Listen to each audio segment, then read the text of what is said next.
My name's Greg Bertelli, a battalion chief with CAL FIRE, and over the course of the last few years been working closely with the County of Lake and Konocti Regional Trails to have people have access to Konocti Lookout, to the trails, then the road system coming up here. Konocti Regional Trails established these narrative signs. This sign in particular talks about Konocti Lookout, and that's why we're here today. It shows a lot of people, names that are familiar to the county, like Prathers and Cassie, people that were really instrumental in building the tower, but also the people that were lookouts historically are here as well. A lot of these names are familiar. These photographs were obtained by the county throughout the last couple of years, and again, it talks about when the lookout was constructed, but it also talks about historically lookouts over the nation as a whole. 1889 is when the first lookout was built, and currently we're down to 2,000 lookouts that are left throughout the whole nation, with only 500 being in operation. So hopefully we're looking forward to again that Konocti is going to be one of those 500 that is staffed, and it currently is staffed right now today after the Rocky and Jerusalem fire, to assist us in spotting smokes and differentiating if there's a smoke inside the burned area or if there's a new fire. And that's why we're staffing it for this week, this past week, and the upcoming week. A couple of months ago, made contact, or actually Bill Ulmer from Fire Lookout Association made contact with me, and we've been working forward to how we can potentially staff the Konocti Lookout again. It was originally set up in 1977, and over the course of the years it was staffed for quite a long time, but recently with the cell phones and whatnot, it hasn't been staffed, but it is a valuable tool for the county, and we're looking at having a partnership to move together and be able to staff that with volunteers, and looking forward to doing that. So that's what brings us here today. The volunteers that we train will be able to spot smoke off in the distance and use the Osborne firefinder to zero in on it and determine the asthma direction that the fire is at. Look at the distance on the scale and determine how far it is away from the tower, and call this into the local COC for getting the CAL FIRE people on the ground or in the air to smell this out while it's still small before it gets growing to out of control. As a volunteer at the tower here, we're looking for volunteers that can climb these steps. There's approximately 4 flights of stairs, and there's 16 to 18 per flight. We hope someone is in well enough health that can do this without being totally out of breath when you reach the top.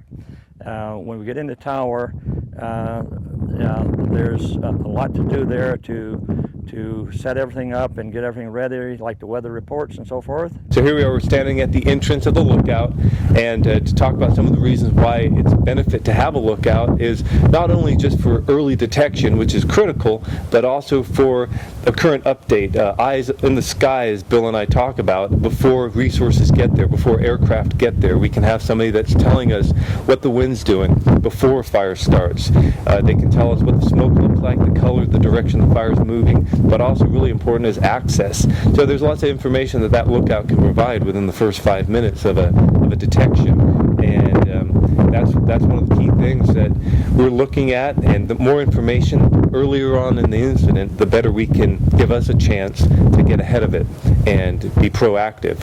So let's go ahead and take a look on where you'd be working and spend part of your day.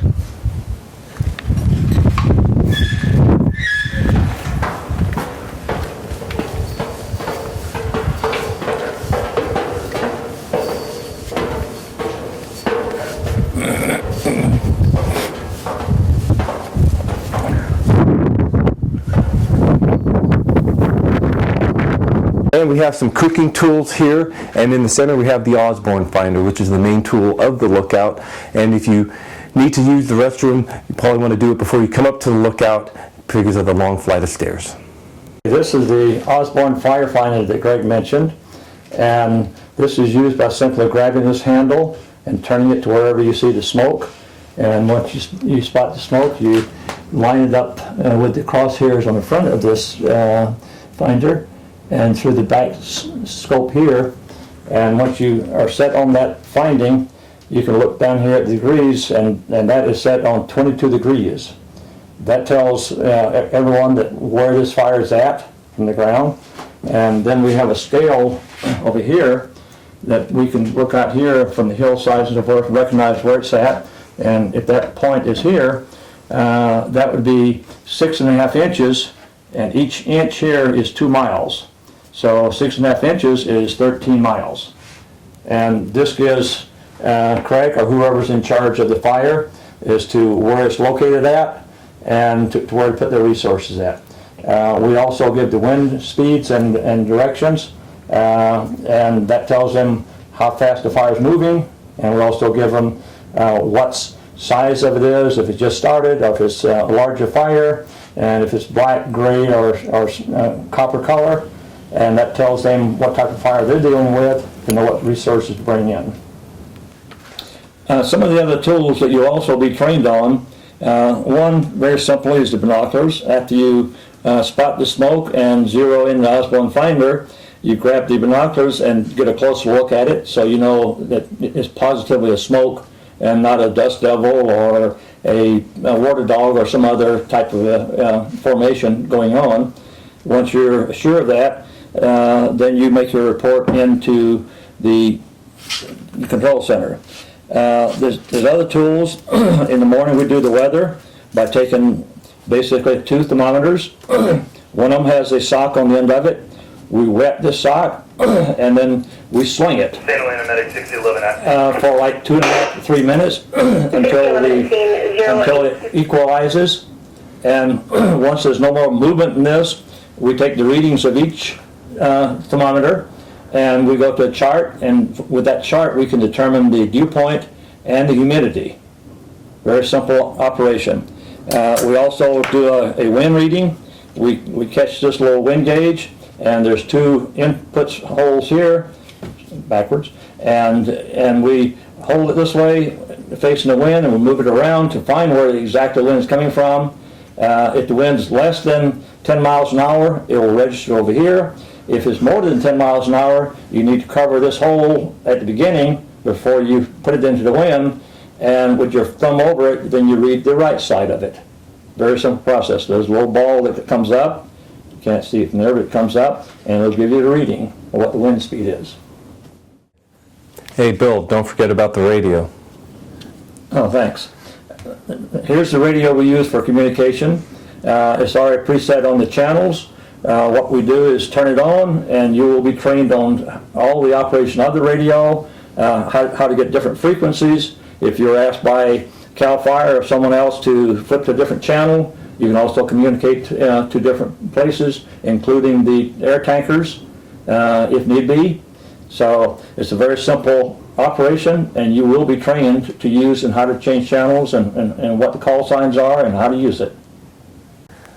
Ultimately, the partnerships between CAL FIRE, the Forest Fire Lookout Association, the County of Lake, and the community enables us to be more efficient and allow us to do our job safer. Thank you.